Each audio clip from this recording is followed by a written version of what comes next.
gitsem ne dersin?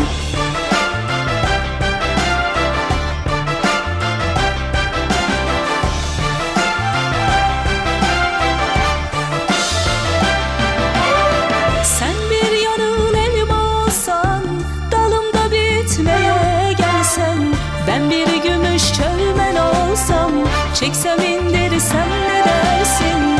Hudey hudey hudey hudey, çeksem indirsem ne dersin? Hudey hudey hudey hudey, çeksem indirsem ne dersin?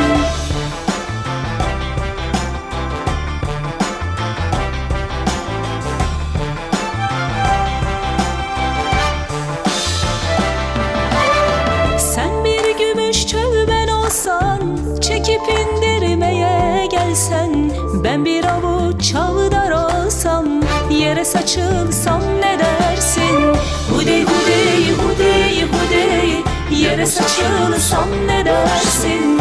Hudey hudey hudey hudey, yere saçılsam ne dersin?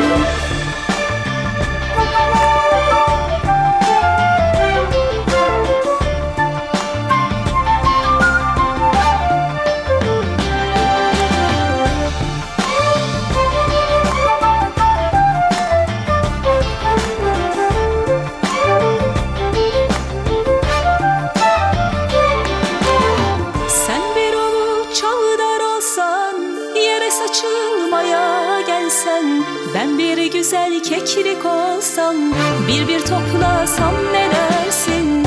Hudey hudey hudey hudey, bir toplasam ne dersin? Hudey hudey hudey hudey, bir toplasam ne dersin?